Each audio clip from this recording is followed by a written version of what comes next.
Buenos días, mi nombre es Milagros Alejandra Aragón Dimas y les voy a explicar la resolución del siguiente circuito magnético. Podemos ver que el problema se plantea mediante una imagen, esta imagen que vemos aquí que nos da los datos necesarios para poder resolver el problema. Lo que tenemos aquí es un conductor de un material cuya permeabilidad es de 4000 con un entrehierro en esta parte. Podemos ver que aquí tiene una corriente que circula a través del entrehierro, aquí tenemos un flujo magnético que se genera y aquí tenemos una bobina de 400 vueltas. Podemos ver que el área transversal de este conductor es 12 centímetros cuadrados, que la distancia del entrehierro, es decir, la distancia de aquí a aquí, son 0.05 centímetros, una distancia bastante pequeña, pero que sin embargo tiene que tomarse en cuenta para poder resolver el ejercicio porque influye a pesar de ser tan pequeña. Tenemos que la longitud total de todo el conductor, de todo esto que estoy señalando aquí, son 40 centímetros. Y lo que el problema nos dice es que debemos de calcular la reluctancia total y calcular la corriente para el campo magnético de 0.3 teslas. Es decir, ¿qué corriente necesito? Esta corriente, ¿cuánto necesito que corra para que aquí genere un campo magnético de 0.3 teslas?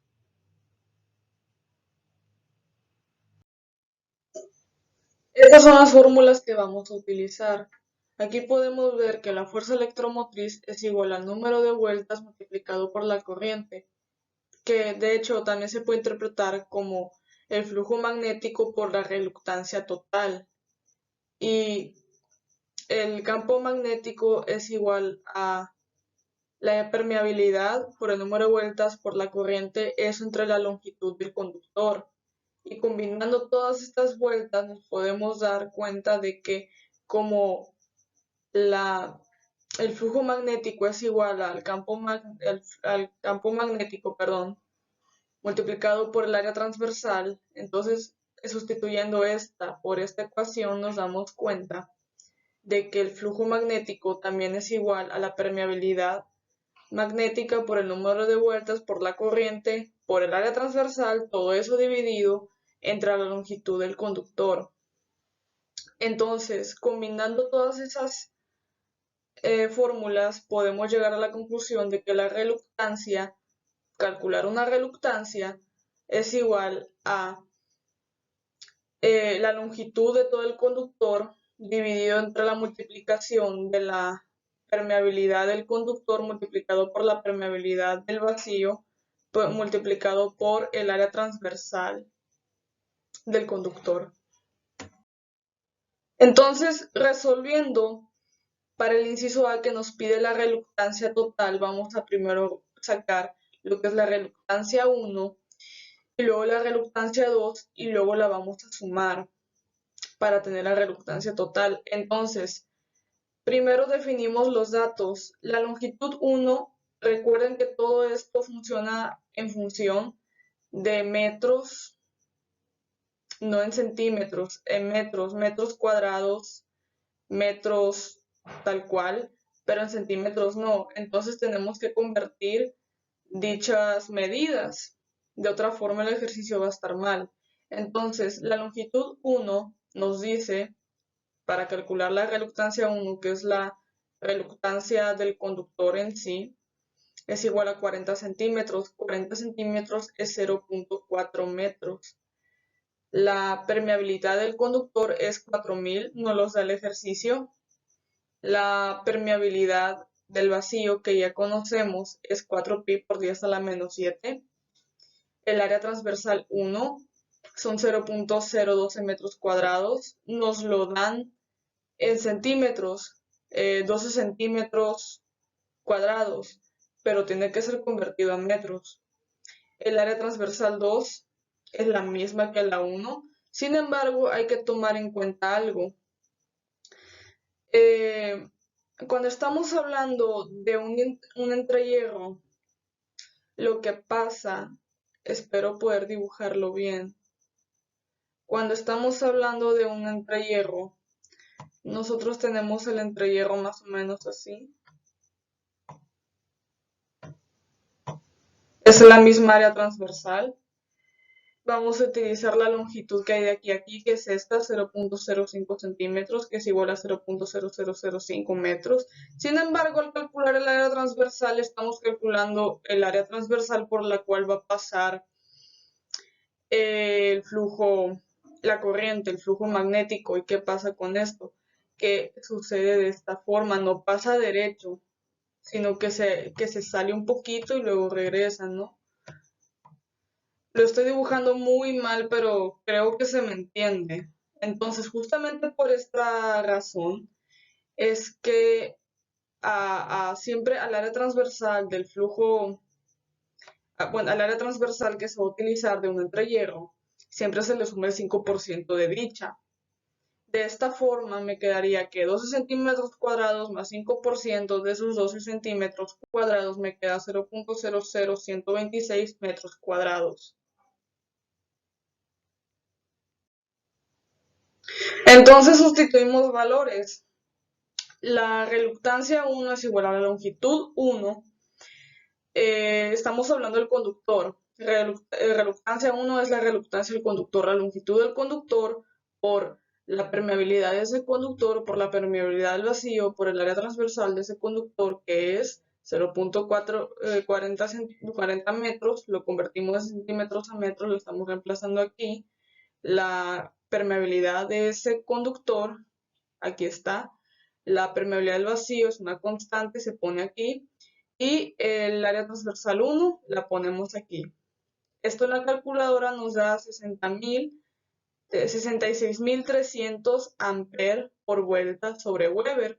Aquí tenemos, sustituyendo todos los valores, aquí nos da que es amper por vuelta, eso dividido entre Weber. Esa es la unidad en la cual se puede representar la reluctancia.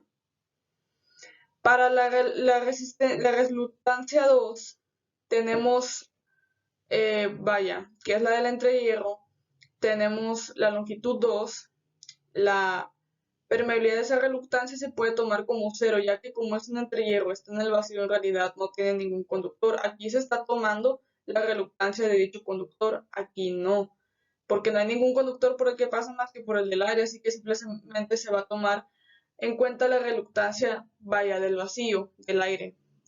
Entonces esta se puede tomar como que no existe, no como cero, sino como un 1. Si se multiplica esto por cero, pues todo esto da cero, y división entre cero es imposible. Entonces esto simplemente lo tomamos como 1, simplemente lo sacamos de la ecuación. Entonces la reluctancia 2 es igual a 0.005 metros, lo que acabamos de calcular aquí, por la permeabilidad del vacío, por el área transversal 2, que es el área transversal que utilizamos en el conductor, más el 5% de dicha, convertido a metros cuadrados, es 0.00126 metros cuadrados. Esto metido en la calculadora nos dice que es de 316.000 amperes por vuelta sobre Weber. Entonces, teniendo la reluctancia 1 y la reluctancia 2, lo que vamos a hacer es sumarlas para tener la reluctancia total, que es 382.300 amperes por vuelta sobre Weber. Ahora, para resolver el inciso B, y ya para terminar, lo que vamos a hacer es,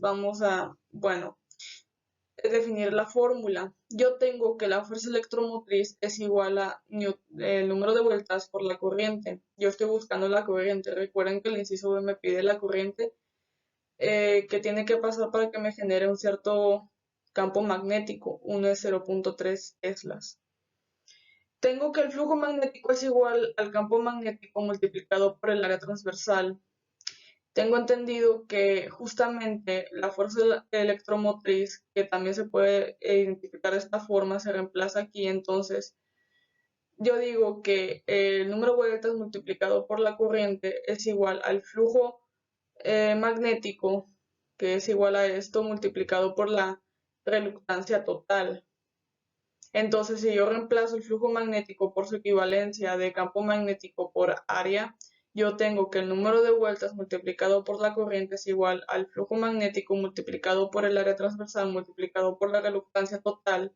Entonces, si yo quiero la corriente, lo que voy a despejar es el número de vueltas que se está multiplicando, va a pasar aquí dividiendo, y yo tengo que la corriente es igual al campo magnético por el área transversal, por la reluctancia total, todo eso sobre el número de vueltas. Entonces definimos nuestros datos. El campo magnético me lo dan ellos, porque el problema justamente es de que yo tengo todo un sistema de circuito magnético, no conozco el flujo magnético, no conozco la corriente, y yo quiero saber qué corriente tengo que tener para tener un campo magnético específico. El campo magnético que me da el problema es de 0.3 teslas, es decir, qué corriente necesita pasar por el conductor con ciertas características para que genere un campo magnético de 0.3 teslas. Conociendo que el área transversal es justamente la que habíamos dicho, ponemos la máxima área transversal que tengamos.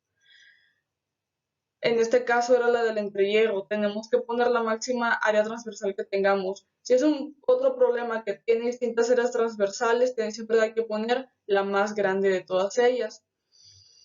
La reluctancia total que la acabamos de sacar es 382.300 amperes por vuelta sobre Weber, y el número de vueltas que es igual a 400. Todo esto es igual a, bueno, la corriente multiplicado por sus unos valores, campo magnético, por área transversal, por reluctancia total dividido entre el número de vueltas, y esto es igual a 0.36127 35 amperes. Es una bastante pequeña, pero metiendo los datos de la calculadora es el dato que da. Y esto fue la explicación del ejercicio. Muchas gracias por su atención. Nos vemos.